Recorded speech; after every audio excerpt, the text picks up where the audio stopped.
9ই December voter লিস্টের খসড়া তালিকা প্রকাশ করবে নির্বাচন কমিশন। তার আগে 25শে নভেম্বর সমস্ত এসআইআর ফর্ম ফিলআপকারীদের তথ্য অনলাইনে আপলোড করতে হবে বিএলওদের। খসড়া তালিকার পরই শুরু হবে ভোটারদের ঝাড়াই বাছাই। তবে কাদের নাম থাকবে আর কাদের নাম বাদ যাবে, প্রথমে দেখে নেওয়া যাক কাদের নাম থাকবে। নির্বাচন কমিশনের তরফ থেকে জানানো হয়েছে, যারা ফর্ম জমা দিয়েছেন তাদের সবার নামই খসড়া তালিকায় থাকবে। কমিশনের ওয়েবসাইট ও সংশ্লিষ্ট বুথে ওই তালিকা থাকবে।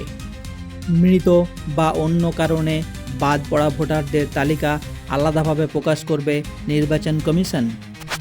এবার দেখে নেওয়া যাক কাদের নাম বাদ যাবে। প্রত্যেক বাড়িতে গিয়ে ফর্ম ফিলআপ করেছেন বিএলওরা। অনেক ক্ষেত্রে অভিযোগ উঠছে মৃত ব্যক্তিদের নামেও ফর্ম ফিলআপ হয়েছে। ইতিমধ্যেই সেই তথ্য জমা পড়েছে নির্বাচন কমিশনের কাছে। মৃত ভোটারদের জন্য আলাদা করে তালিকা প্রকাশ করবে নির্বাচন কমিশন। 2002-এর ভোটার লিস্টে নাম ছিল, কিন্তু বাড়ি গিয়ে ফর্ম ফিলআপ করার টাইম যখন সেই ব্যক্তিকে পাওয়া যাবে না বা মৃত বলে জানা যাবে, সেই নাম মার্ক করে পরে ডিলিট করে দেওয়া হবে। 2025-এর ভোটার তালিকায় নাম রয়েছে,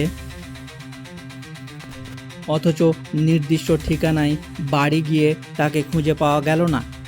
তেমন ব্যক্তিরও নাম বাদ যাবে ভোটার তালিকা থেকে। যাদের ডবল এন্ট্রি রয়েছে, মানে 2 জায়গার ভোটার যারা, তাদের 1 জায়গার ভোটার কার্ড বাদ দেওয়া হবে। এবার জেনে নিন কাদের হেয়ারিংয়ে আসতে হতে পারে। খসড়া ভোটার তালিকায় নাম থাকা মানেই যে তাদেরকে হেয়ারিংয়ে ডাকা হবে না এমনটাও নয়, কারণ তারপরই শুরু হবে আসল ঝাড়াই বাছাই।